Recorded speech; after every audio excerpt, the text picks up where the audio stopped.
All right, welcome everyone. We're Semblance of Sanity. I'm Caleb. I'm Jacob. And we're here for Attack on Titan, Season 4, Episode 9. Just like a potato, the potato girl returns to the ground. Well, not yet, because they can't actually bury her, because they're in an airship, a Zeppelin, but they're headed home. They're headed home, and Sasha's dead. Home. Yeah, what does that even mean anymore? So, home is just these people on this Zeppelin, really, at this point for most of them, but it doesn't really feel like a happy homecoming. And I'm not excited about the potential, even worse fallout with regards to probably some angry talking and pointing and stuff. Mm-hmm. But before we get into that, we've got some awesome comments that you guys sent our way. Jacob selected them, procured them amongst those that gave the code that we put in the discussion of every reaction. Nico. But yes, the first one comes from Down UFO. Firstly, meat. Secondly, the most underrated line in this episode from Gabby. Did you see it? Neither did I. In this moment, she's parallel to a lot of the fandom, and most ironically, she's parallel to the people in the fandom who hate her the most. That's what I keep seeing come up over and over when people are cheering for atrocities that Eren commits, not just understanding it, but actively agreeing with and feeling glad for it. They ultimately describe their bloodlust as being justified by the fact that even if innocent people are dying, they can still sympathize with the parity forces, more so simply because they've seen these people get hurt. The others are strangers, but we've seen these people suffer, and because of our familiarity with them, we see them as our people. Sure, Eldia enslaved the entire planet for almost 2,000 years, but did you see it? Neither did I. Yep.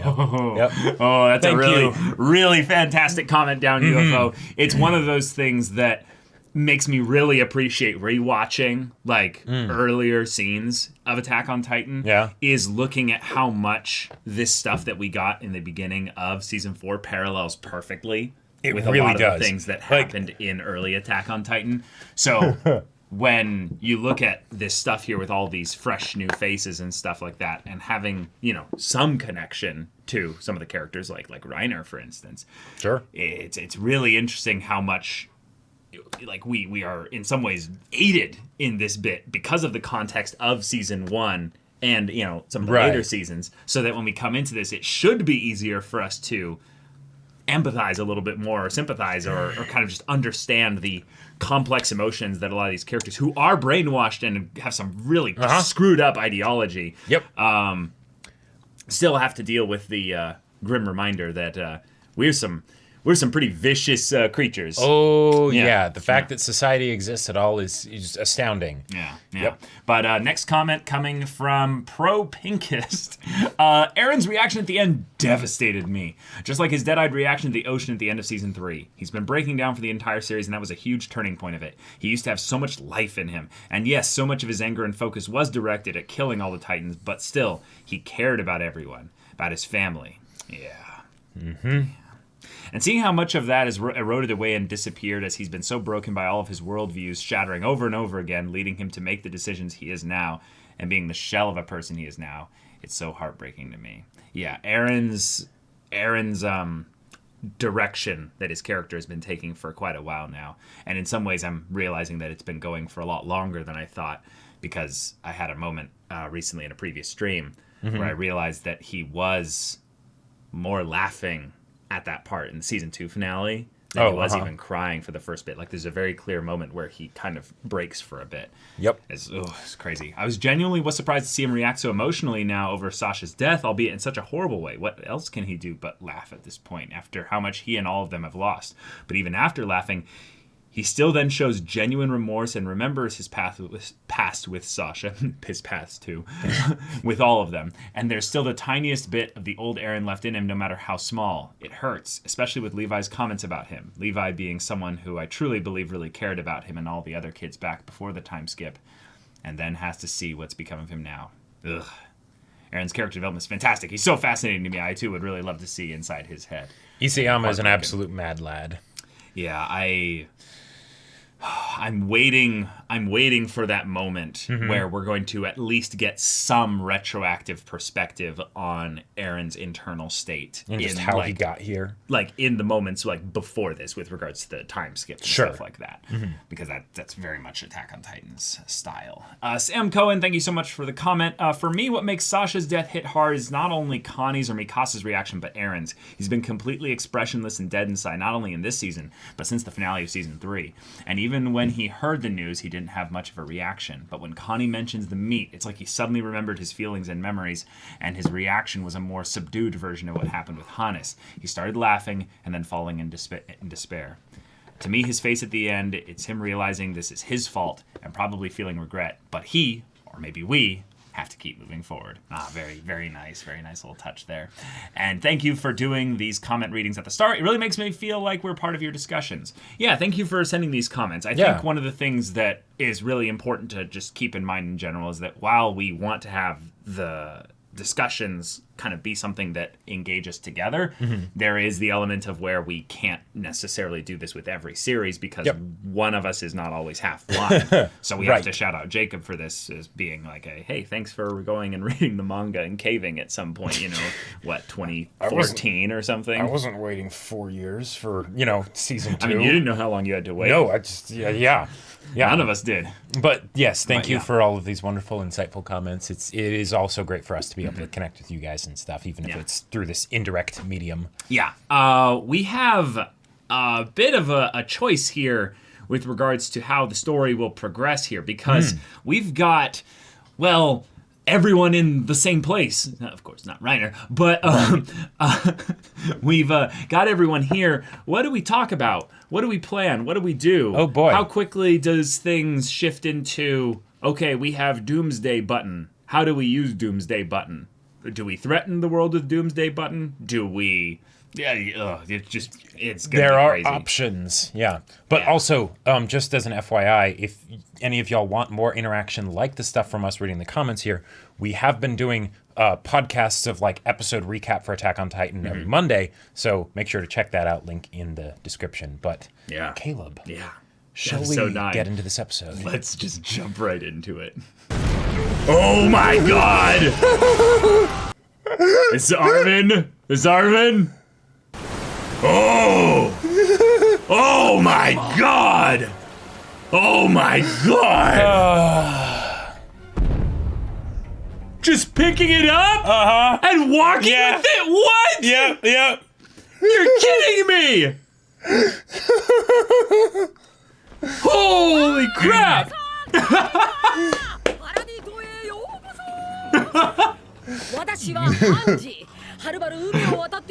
Yeah.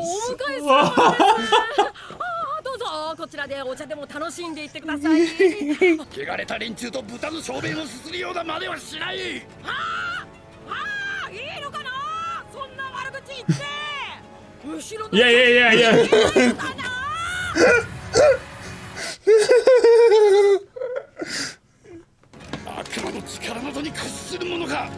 これがマーレの挨拶だ。何の真似だイエレだ。Okay. Yep. アンジさん、お招きいただき光栄です。お茶しましょう。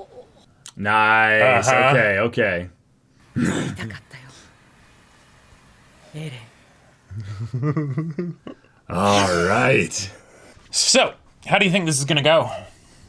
Well, they're probably going to start orchestrating things between Zeke and Parody. It's basically just going to be like a way to pass along info or something like that. なるほど。こうやって何発も撃てるわけか。マーレ兵は1師団あたり約2万人で構成。 Per division. 総員50師団で約100万人になります。What? それら陸軍に加え21隻の戦艦からなる3つの艦隊を有し。 Holy crap! It is an empire then. 航空戦力にも力を注いでいます。航空 Ariel. Yeah, what's that? ビビってんじゃねえよ。舐められるだろうが。海や壁を越え、敵が空から現れる移動兵器のことです。She's just like, that's so cool. 様が少なくとも1年間まともに攻めてこなかった理由って何？現在マーレは複数の国と戦争状態にあり、パラディ島どころではないというわけです。あなた方はマーレが誇る戦士隊を打ち負かし、マーレは敵の多い国ですので、諸外国は瞬く間に団結し、戦争の火蓋が切られたの。So even with all those troops and stuff, they're really tied up, yeah. お、当たり？やっぱりマーレに背くからにはそれなりの道具と後ろ盾がないとね。It's a little bit of an assumption there. It's not necessarily the case. Yeah, yeah. ような代物ではありません。あの大国に抗う気概は失われつつありました。彼に導かれるまで。Oh my god. Oh my god. 世界の人々が悪魔と呼んで恐れる巨人。私には全く別のものに見えた神です。無力な私たちに希望を見せてくれました。I mean, he is kinda... Oh, okay, calm down. Yeah. ジーク・イエーガーの命を受け上官を撃った反マーレ義勇兵です。全エルディア人の解放。How long have you been with that? Like, whoa. ジーク曰くエルディア人の問題を一挙に解決する秘策がある。The Eldian その秘策 issue. を行う条件として必要なものが始祖の巨人。Oh, well, okay, okay, yep, yep, Eren. Eren. And Armin noticed that. Oh, crap. それは本当です。思い出したんです。 What do you remember? 一度だけ始祖の巨人 Yeah, yeah, okay, season 2 finale, yeah. 王家の血を引く巨人と接触した瞬間でした。その巨人は父の妻であった。ダイナクリッツに Oh my god! Oh, this all was talked about 3 years ago! 不戦のちぎりを出し抜く術を我々エルディア人に残された唯一の希望を壁に潜む幾千万もの巨人で世界を震わせ地ならしの発動条件を Wow. And keeps luring them in, one after another. Yep. ずっと助けを待ってた。我々の規模か安心しろ2隻の調査船で向かっている Eren just said it there. Oh my god. もう大丈夫だぞ Oh my god!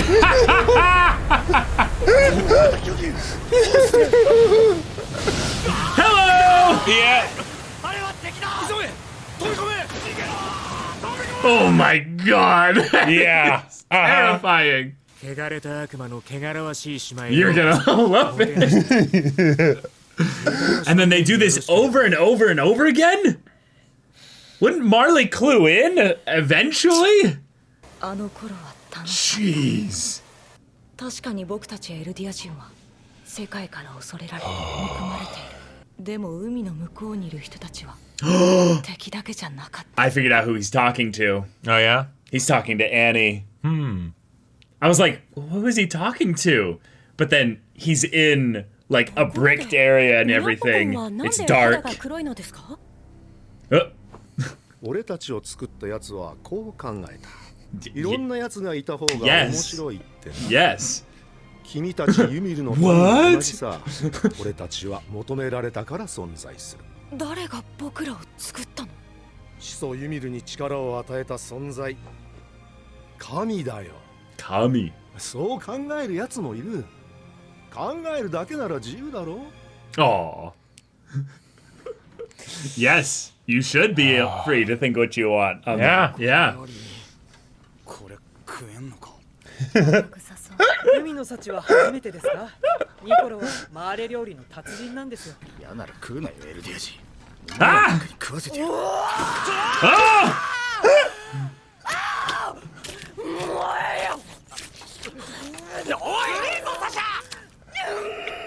Meat! Yeah.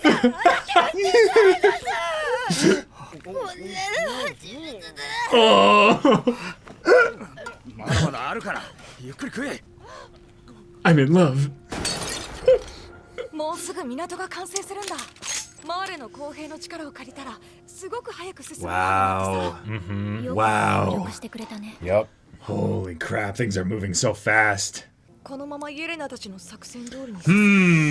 Nice. Okay, okay. Let's talk about this. Let's talk about 本当 this. に地ならして世界を脅すことでしかエルディア人を守る術はないのかなって。本当に世界を恐怖に陥れる悪魔。 Huh? Yep. そんな That's right. 前に話し合えないのかな。マーレや世界中の人と話し合って誤解を解けば。誤解誤解って何のことだよ。だから僕たちは怖くないって。世界から見れば俺たちは巨人に化ける怪物だ。そこに誤解はないだろう。 Whoa. ほとんどのマーレ兵は収容所の壁を睨みつけてんだろう。 Whoa. それだって That is not literal prison cells either. 時間が必要だ。時間を稼ぐためには手出しできねえようにしてやるんだ。 Good. Now look at his eye there. God, wow. 本当に That's Wow. 僕たちは Oh my god. that was a really good transition. 本当にサシャは死んだ。 Oh. Yep. なんでお前ら何やってたんだよ。なんで俺に謝る。 Oh. ただ飯を用意 That's all he して got to do. あいつにうまいもんいっぱい食わしてくれてありがとな。ニコロ、俺とサシャは双子みてえなもんだった。 God. 自分が半分なくなってし Yeah. まった。 I can hear it in his voice. Like that Yep. voice acting though.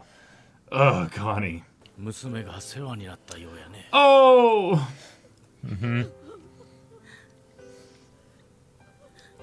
いや、俺は捕虜のマーレ人ですが、料理人として就労許可を持っています。娘さんは俺の料理を誰よりもうまそうに食べてくれました。だからもしよかったら俺の料理を食べに来てください。戦勝と報じたわけか。恐ろしいね。何も知らないってのは。 wow. こうして死体をマーレに送りつけ陰謀を明るみに出す。祖父祖母の命はないだろうな。 Yep. だが、お前の言う秘策とやらが本物だ。切り刻むのを少し It's like Levi, just stay with him always. Yep, yep. Uh-huh. No. やめてくれないか。マーレから奪ってきた巨人化の薬はこれに Wow. Oh my しかし god. 複製は困難でしょう。残念です。私たちが持ち込んだこの銃はエルディア人に自由をもたらす銃なの。虫のいい Wow. 話すまんが、我々の弱さにしばしの Yep. 間だけ手を Jeez. つってくれぬか。ジークに枷をかけぬわけにはいかんのだ。俺のホテル。何か不満でもあるのか。巨大樹の森だ。これ以上お前にふさわしい宿はねえよ。ガビとファルコにもこの雄大な自然を見せてやりたいんだが。ガキが雄大な自然を拝めるかどうかはお前次第だ。 Wow, they are really keeping Zeke like as separated from everything and everyone as possible. Yep. Oh. My God. Wow. エレ Yeah. ンは一人でもやるつもりだった。エレンに協力しても見放しても最悪の選択になっただろう。僕の道は断たれたけどやるしかなかった。あの日の君たちのよ Yeah, うに。 yeah, yes, yes. Oh, oh man. 答えてよ。 Oh my god. Oh my god. 勝てなきゃ死ぬ。勝てば God, everyone's alone. They're separated. Yep.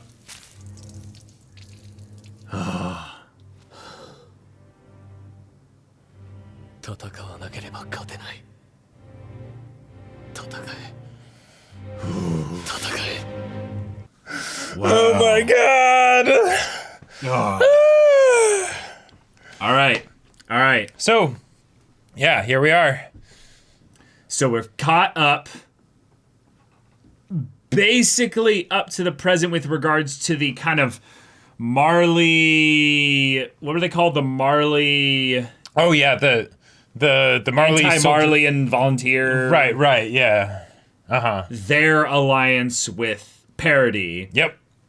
And it wasn't really personal story stuff. It was more of a true introduction of Onyankopon and what was her name? Yelena. Yeah. Yelena, thank you. Yep. And like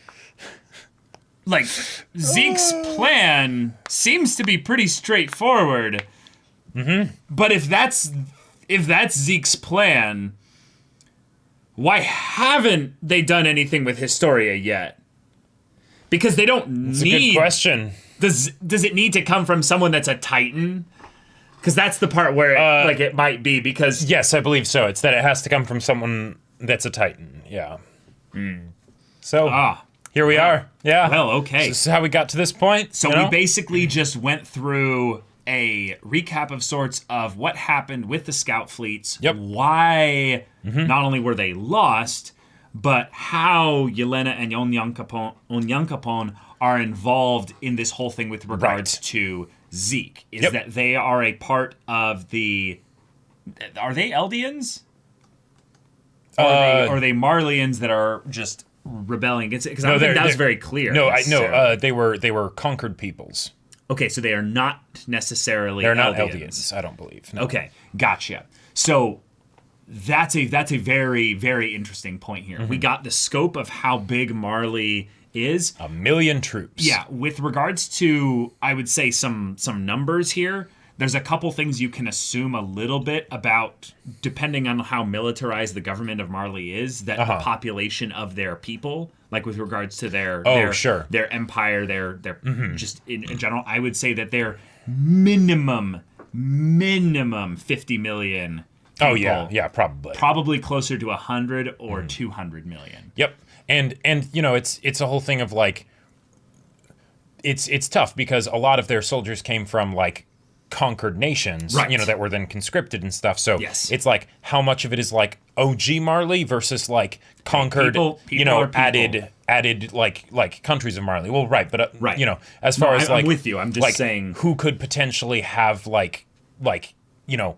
A bone to pick with Marley. Yes, of course, of course. The point I was trying to make is it brings into scope what their threat is like, but also how woefully unprepared Parody is in any way, shape, or manner to take on not Marley, but the world.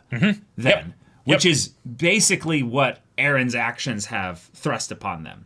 Is that even if Marley gets subsumed by the rest of the world for basically allowing this to happen. Sure. Because it's now they're really weak. They've lost the Beast Titan, who was very much their strongest Titan they had left. Yeah. Like the fact that really in some ways the strongest thing about the Beast Titan in that it can turn their Eldian troops into Titans and stuff like that. Just they don't have that anymore. That's like Marley is almost either done or they're going to have to be like begging at the feet of the other nations to be like, please rally with us and we can hopefully do something. We can hopefully do something. They have put the cart, fear of the rumbling in there. Sure, but because they have the cart, the jaw, and the armor. That's it. That's it. Yep. That's it. That's a third. That's a third of the Titans that are out there. And it's really, in terms of like what would make them a threat to, I'm not trying to shit on Galliard or Peak here, but it's really the armor that's kind of their big weapon left. Yes. Because I would say what makes Peak and Porco just that much of a threat is the fact that they're going to be able to work together really well. Right. But in terms of just being a raw unit. The Armored Titan is really their only, big Titan. Oh, yeah. In a literal sense as well. Okay, so 3 years ago, 3 years ago, Zeke sent them over to Parlay. Yep. Freaking Eren just picked up the ship. And carried it over. We thought the boulder on Trust was a bit, over the top, Well, but no, we get a ship here. If anything, it weighs probably about 4 times that boulder. Yeah, like it's one of those things where it's like, okay, like it's metal, not, and stuff. It's hollow. But then at the same time it's hollow, so it's like, it doesn't, but it's crazy. It's Titans are ridiculous and yep. Here you go, and that wasn't even Armin doing his colossal explosion. Armin did the explosions probably as tests on every fleet, like every scout fleet that came afterwards, and it was just the hey, just you got scare them. 30% increase on blast. Cool. Yeah, we don't need to use Eren to carry that anymore. We can just have Armin be like, all right, training number 7, take 5, and action. Right. They're like, oh my god, abandoned ship, and then yes, get over here, and captured. Rinse, repeat. The fact that they even took that one ship was probably mainly just because it's like, okay, we do want to have one ship that's more or less intact, as much as possible that we could use. Study it. Study it. Get Get schematics and things like that, and potentially send it out to do stuff. Sure. Like, well, they're going to eventually need to sneak their way back over. That's just more useful. And they mentioned that they had engineers and stuff that were helping them set up the port. That's probably not people that were actually on the first fleet. No. Like, it's probably people that they went out specifically and got and then brought back.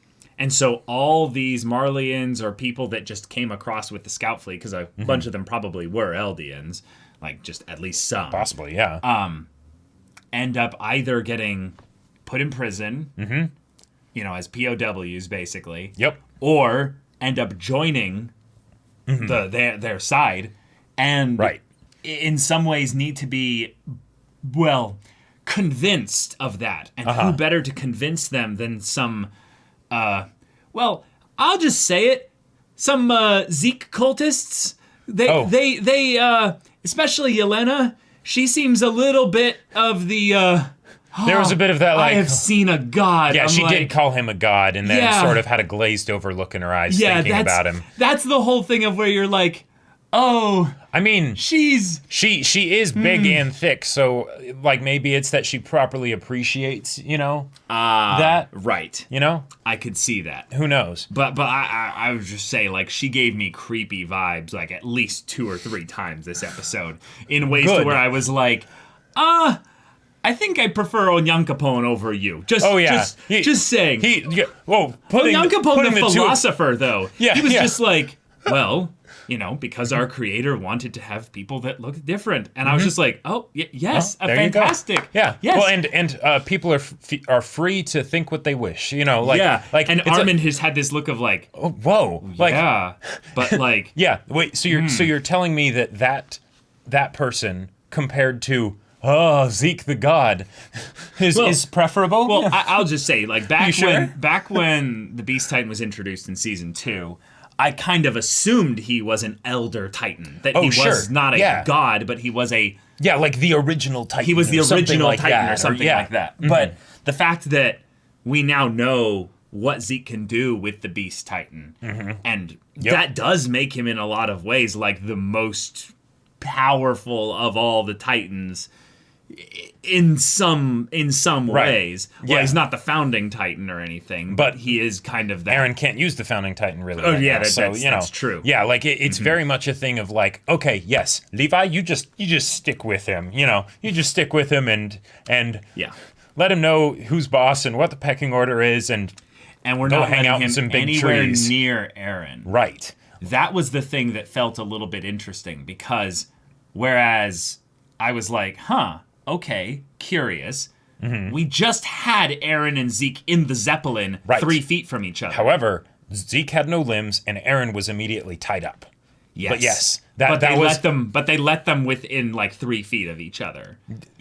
So it was probably more like 6 or 7 feet. But they were very close. It felt like something where I was like, okay, do they already have some kind of an understanding to where they like don't see any potential threat with that happening? Because the part that's now, I think, starting to get a little bit ironed out with the mechanics of this is that it's not necessarily whether Eren is touching someone that has royal blood, it's if he's touching a Titan that has royal blood. Right. And that's the part where I'm like, okay, if that's a hard aspect of the mechanics, meaning like that is set in stone, then there's no worry necessarily about Zeke immediately. It's just as long as Zeke is in his human form, well, we don't care. we can kill him immediately by severing his head from the rest of his body. Yeah. And then Levi just gets to be like, all right, I was waiting for this. That was very satisfying. Hanji, I get to go on vacation, right? She's like, yep. You can go and just take a random castle and clean it to your heart's content. Exactly. Oh, okay. I even prepared it for you. Right, it's nice and dirty. And he's like, there's Hanji. buckets and, a river nearby, and We'll send the remaining members of the 104th to go help you. And you can order them around like old times. Yep. Anyway, jokes aside, if that's an important deal, then that means that those moments where like Eren and Historia could have basically interacted on some level doesn't mean that there's any kind of huge like crazy related stuff. It would have been a bit strange if Rod Rice was like, "Hey, Historia, this dude who has the founding titan and could start the rumbling, let's just touch his back." Him, If that was something that could actually cause it to happen. Because what I've been looking at with moments like that is it basically leads to where Eren senses the paths connection. He gets tapped into it a little bit. He gets some of the knowledge kind of. Right. Some of the flashes, but exactly. It's where he like momentarily like leaves his body, like has the out of time space experience and stuff like that. Right. And it gives him knowledge, it gives him maybe perspective, but it's not something where he can then suddenly use some grand power or whatever. I said use the fountain. Use the founding titan's power. And that's something that like they've already been like, oh yeah, we've already like looked into that. Yep. But it doesn't separate the opportunity of Eren potentially utilizing some kind of paths connection through that, because they're very much thinking about this entirely from the standpoint of it's a doomsday button. Right. So obviously, we don't press the doomsday button until we know why we're using the doomsday button. And what exactly we're and going what kind of magnitude, direction, who we're using it against. all these very important questions that need to be discussed. Read the instructions manual for the nuclear silo before you start turning keys. Yeah. But the problem is that if this is what they were doing with regards to kind of like setting things up with Zeke's people and stuff like that, that means there was already probably just some slight kind of pushing aside of like, well, Eren, you're now a weapon. We're now going to be saving you up to use you in a specific way. Right, because you're a weapon on a scale. Your choice in the matter might not necessarily matter as much because you have to think about everyone here on parity. And while Eren does seem to, at like the shooting range where they were practicing with the with guns, cans and everything, he did seem to have a little bit of a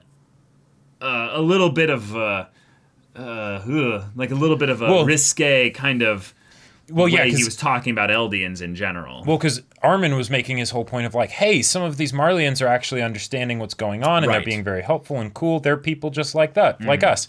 And then Eren makes that whole reminder of, well, yes, but most of the Marleyans here are being kept in prison cells. Yeah. Because we can't trust them, And it's the exception rather than the rule in this case. Yeah. So is your thing practical? Right. And when I made that line about that's entirely like, metaphorical basically, I knew that he was referring to a lot of the Marleyans that came across on the scout fleets and stuff like that, and saying that they're not people that they're going to be able to work with. That's why they're in prison. But I thought it was a really kind of apropos kind of line. Like secondary meaning. Secondary meaning that, well, Marleyans in general are in prison cells. They're not able to just break out of that belief system because something happened over the last year or so. That's something that's been deeply ingrained in them because of their families and all of that. Yeah, right. The idea that in the same way that, there would be people like that were beating the shit out of Niccolo when he was going to pay his respects for Sasha. Exactly. Right?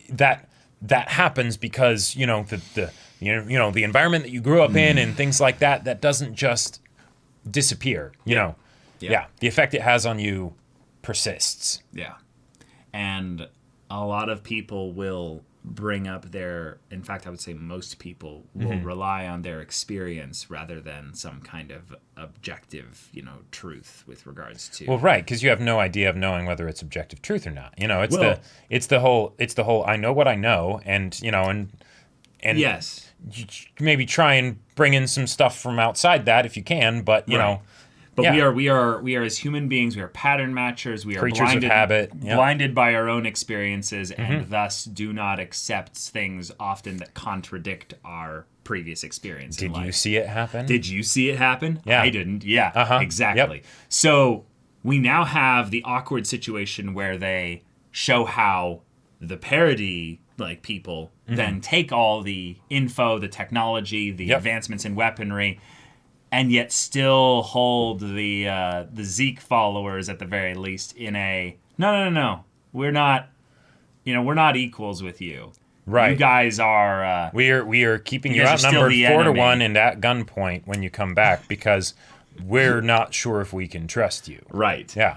And to be fair, I wouldn't trust at the very least Zeke as far as I could throw him. And then in his Titan form. And then by extension, if there are people that are loyal to Zeke, it's like, okay. Because the big thing that feels sus about all this is not the fact that Zeke is helping them, but that he says, I have a way to solve the Eldian problem, but I'm not going to tell you just yet. Wait until we get, wait until, what was it? Until you have me and Eren together, and then I'll tell you what it is. And it's like, if the plan is, is the rumbling, it's like, that's a very easy plan to communicate. It's the we have big nuke button, that's a leverage, and we say leave us the fuck alone. Yeah, it's the issue of where if this is all about the people of parody, then realizing that the people across the water are not all necessarily enemies. It's the thing of that gives fuel to Armin's idea of, do we need to use this, doomsday weapon? Can we actually try diplomacy? And there's a very real opportunity for that, given the fact that Marley is just one of the nations out there. There are other nations out there. Yeah, it wasn't just going to war with one nation; it was going to war with several. Yeah, and yet, according to Udo, the people that are outside Marley might even treat the Eldians worse because of all the things that Eldians have been used for against them. So, so things aren't necessarily going to be magically solved by diplomacy. In a weird kind of twist of things here, there's almost no way I can see this currently going with the way it is in the present without some kind of demonstration from Eren. Because what do you mean? Well, I mean like he did the whole thing in Marley, right? Yeah. Yeah. Like that happened. Like that happened. He essentially said I'm declaring war on the world, basically. Right. For all of us. Right. They might. It explains why they're a bit miffed and don't trust him, and and held him at gunpoint and tied him up and all that stuff. Right. No. But based on where Eren's at, also in the past here, he seems to be already a bit pessimistic. Well, pessimistic is definitely part of it, but don't you sense that part of him that's just well, I mean, we are monsters. It's in our nature. Okay, I mean, he seems a bit fatalistic almost. Sure, that I think is it's inevitable. Well, because it's the thing of their hatred against the Eldians isn't you can say that it's wrong from a moral standpoint, but it's not wrong from the experiential standpoint, right? Given the stuff that they have experienced, it makes sense that they hate us, right? Yeah. They're, it's not like everything that Marley has done to make them hate us is all based on lies. It's based on truth that they then manipulate to their advantage. Right. So, yes, we are all people that can turn into Titans. Which is scary. That's a problem, right? Yeah. Like that. It's like the whole X-Men, debacle of you have people that are people, but they've got that extra bit that makes them potentially very, very, very dangerous, right? What do the regular people do in that situation? Especially when evolution has a very specific thing that ends up happening. Inevitably. And so that's where one annihilates the other, basically. Right. And that's where the freaky aspect of Zeke's plan basically comes into this, is that he's not wanting to tell them. Right. And so there's you're coming to us saying that you have a plan, but you're not trusting us, and you're saying that you want to get into a situation where there could be some crazy god-powered nuke, whatever, doomsday device, like, Right. Sorry if we don't trust you, but yeah, go into the forest with the giant trees with Levi and a squad, Yeah. Yeah. In a lot of ways, if Zeke does have a plan that is like it's a horrible idea, but it could work, know? Like it's a way that like, well, no, we'd rather try everything else except that. Like it's effective, but it's utterly immoral or something. Yeah, it's just completely like crossing like all kinds of lines and stuff like that. The one that I could see as being theoretically possible is another memory wipe of some kind. But like on a serious scale, like a very like just serious of like scale. all Eldians everywhere. Well, that's the problem, is that it would only work on Eldians. Yeah, right. Because if you could wipe the memories of the whole world, of the right, exactly. Then it might just work actually. You're right, until people rediscover it, and then whatever. But yeah, that could potentially work, but yeah, unfortunately, you can't manipulate the memories of non-Eldians. Right, exactly. So it's a thing of where the kinds of plans that Zeke could come up with in my mind go into like really, really, really bad, like just I don't see any like, well, to say the words, I don't see any kind of final solution that seriously, like, actually works here. When Yelena was saying that like Zeke has a plan to solve like the Eldian problem or whatever, it's like Eldian problem. It's like why don't you just say he has a final solution? Yeah, yeah. So, okay. We get some wholesome times, though, with the 104th members that are the Lord that are still alive and stuff like that. It's a very small crew of them. But we get to see Sasha still alive and stuff. And we get to see, also, a really pretty picture of what happens when the simple nature of a good girl like Sasha bumps into a Marleyan who has no necessarily reasons to love the people of Parody in any way. Yeah, he was the one who was saying, just shoot them, Captain, they're devils. Yeah. Yep. By the end of this, he's gone through the few years, 4 years? 4 years? 3 years, I think. No, I know, but the... Oh, good. Oh, right, because it was he a came year across a year after. Right. So those 3 years, and... Yep. Like, he and Sasha could have ended up, getting together and having kids and stuff, and... So... Who knows? Yeah. Who knows? And you want to know something that will break your heart? Okay. Potentially? When she said meat, what is the Japanese word for meat? Niku. Oh. Is it possible that she was actually trying to say Nick? Oh, no way. Oh, thank you for sharing that. That's something that... Yeah, so... I would have never, ever in a million years, ever picked that up. Whoa. Yeah.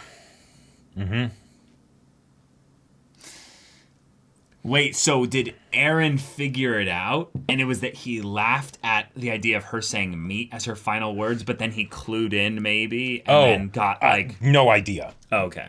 No idea, but that's just a thing left up in the air. Yeah, that's really clever. That's just a wonderful it's possible. Yeah, the similarity is there, right? Right. And the irony that if any kind of potential romance or whatever would happen with Sasha, one, it would be the cook, and two, someone whose nickname, no pun intended, could potentially sound like meat. Yeah. So yeah. Okay, that's yeah. Ugh. And then her parents, coming back and being like, hey, we're her parents, and them talking and him being like, hey, she always loved my food. If you would just love to just eat some of my food at some point, It's like, on the house. yeah, free food. Yeah, good one. Yeah. The bit though with Armin speaking to Annie. Yeah. For all this time, we finally see Annie. Yeah, it's been so long, but good thing that Eren didn't get Porco too. Otherwise, he could just go up and yeah.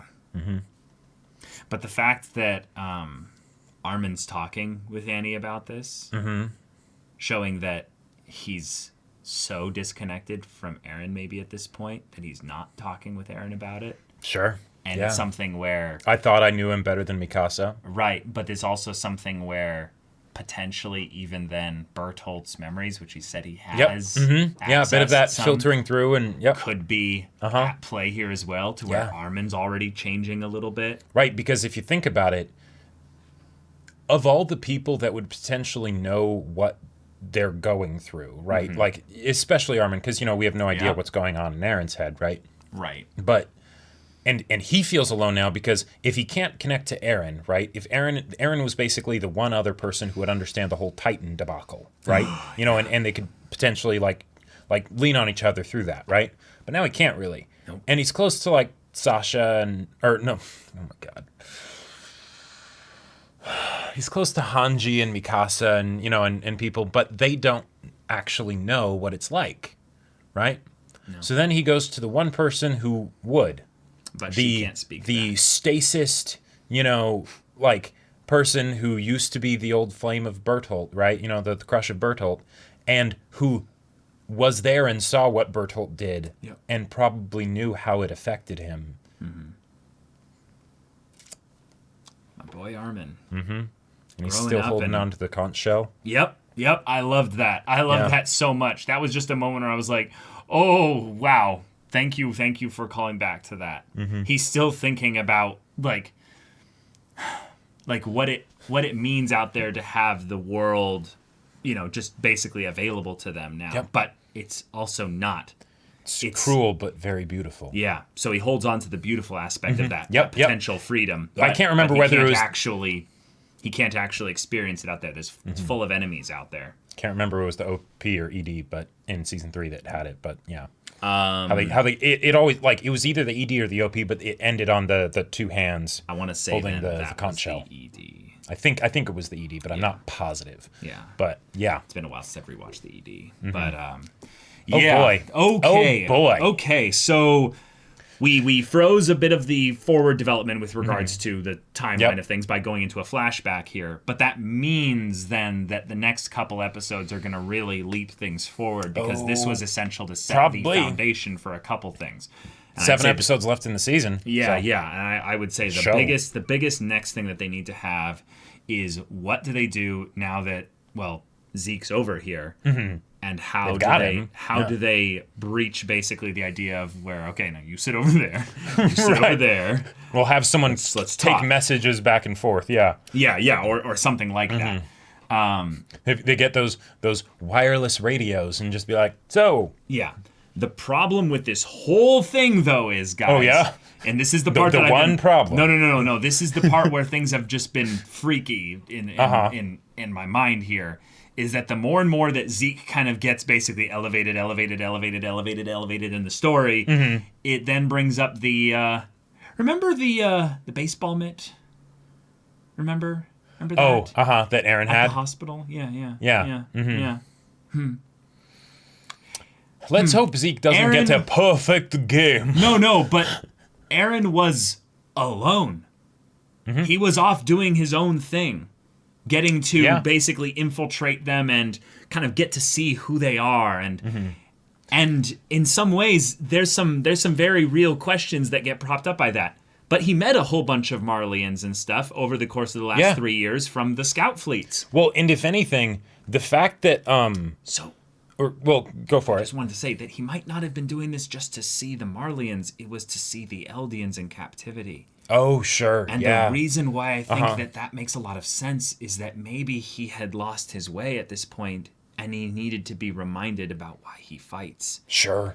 So that he comes over here and who does he potentially bump into but Zeke?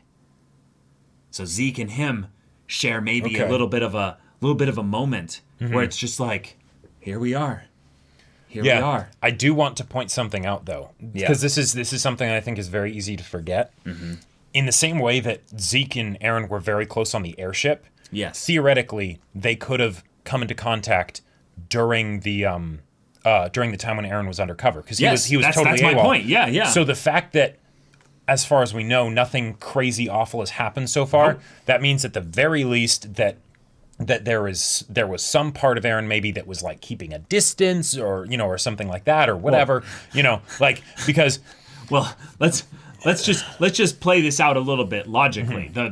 The thing that makes Zeke so terrifying really is that he could just have any kind of like knowledge or any kind of perspective on this where he could potentially manipulate Eren. Sure. Eren is in a very low place at a lot of times in the recent stuff of Attack on Titan. Yeah. Which in my mind not would doing make too great. Yeah, which in my mind would make him to be very very open to potential manipulation from someone who's got rock solid beliefs. Yeah. And I could see Zeke being the kind of person who is so like layered down deep with very like, this is who I truly am, and no one sees that. Because I am so deep in this whole thing that I'm willing to betray everyone after all this time. And also his negative opinion of Grisha. Right, yeah. Which means he has I will save you from him, Eren. Right, it's like... which means he's also very potentially stubborn in his own way of looking at things. Sure. So if Eren and him met at any point before the present, basically. Right. Like, I mean, met in person. Like, probably potentially even through and had, like, played catch together and stuff like that.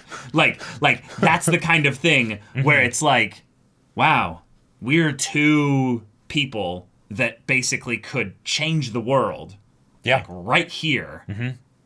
But it's better that we probably understand each other as brothers or as sons, respectively, of Grisha. And that's the thing that I think is helpful to keep in mind, given the intense stakes at hand right now. Very intense stakes. Is that for whatever reason, it didn't happen already. Yeah, whatever Zeke's plan was, like whatever Eren's gonna do, or all that stuff, like.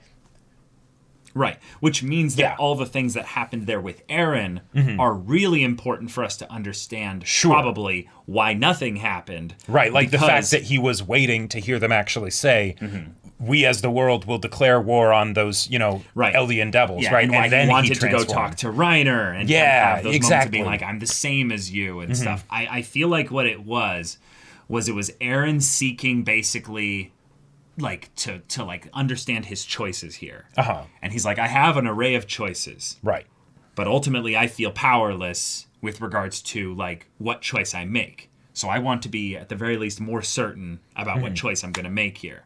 Because Eren has definitely tapped into paths at some like level. Yeah, like he's been tapping into it on and off over the course of the show. Right, exactly. But it's to how much is the kind of thing that we just don't know. We can only guess and speculate. So, given that, he already has some perspective that has taken him out of the typical Eren kind of viewpoint of things. Yeah. Meaning he's wrestling internally with what to do, like how to do whatever he's going to do, and then like who am I? Like what do I do to save my friends? Like all this stuff, which has got to be stressful, confusing, because painful. Because we know that at least on the previous iterations or whatever, there was a message sent back to Eren Kruger of you have to save Armin and Mikasa and them. There are ways this can go really wrong, and they probably have gone really wrong. Right, and that's why it's still happening. But exactly. But apparently there could maybe be a way for it to go right. Exactly. And thus we are getting the story of Attack on Titan. Yep. And it's wonderful, and I'm very excited for any upcoming interactions. With Zeke and Eren. So, okay. Last thing I want to say for this discussion is, given the fact that we just had this episode, because with the first 8 episodes, like, okay, focusing on Marley and all the crazy stuff that's happening, all right. But there's also that idea of, 16 episodes for the season, how the hell are they going to do that, right? Like, it just makes me feel everything is going to go wrong really quickly in like 3 episodes. Like, gotcha. Okay. That's the only way the season can be this short, because they're like putting up things like World War and like things can't go that big if they want to have only 7 more episodes, 6 more episodes. And that's why I do believe that there will probably be some kind of movies or something like that. Because, something after Because with the this. number of chapters that there are left, it's not 7 episodes worth of chapters, right? Okay. Like, it's... But we've talked about that. Yeah. But, boy. Oh my God, boy, guys. Oh boy, oh boy. I'm really excited for this. I am really in pain right now with what's going on between Eren and Armin. I want reconciliation and understanding of some kind to come about. Your suffering gives me life. So, also, didn't Eren look badass when he was like in the mirror and everything, and like his hair was all in front of his face, almost like the Attack Titan, and then he like tied it back and everything, and he had like the ripped back muscles in it and all that. Yeah. It looked like a man that now understands what he has to do, and it was him reconciling by looking in the mirror and being like, sure, the water everywhere on the floor and all that stuff. And it's like I see who I am, I see who I've become. And I'm ready to do what I need to do. I've made peace with whatever comes next. Yeah, and myself and all that. And that's either really good or really bad. That is hype. That is exactly. That is like raw dripping hype. And Yep. Y'all, thank you so much for watching this episode's reaction and discussion. If you want to see the next episode's reaction and discussion right now, though, well, wait till next week. Yeah. We don't have early access. We're watching this week to week. But if you want the code for the next thing there, we're gonna go with conch shell. Or something else. No, wait, what is it? What is it? Hotel. No. For Zeke's hotel? Last episode's was meat. That's true. I think in this one here, it should be something with regards to Armin or Eren. Yeah, I like it. I don't know. I'm gonna go with conch shell. All right, conch shell, y'all. Yeah. Or wait, no, Annie.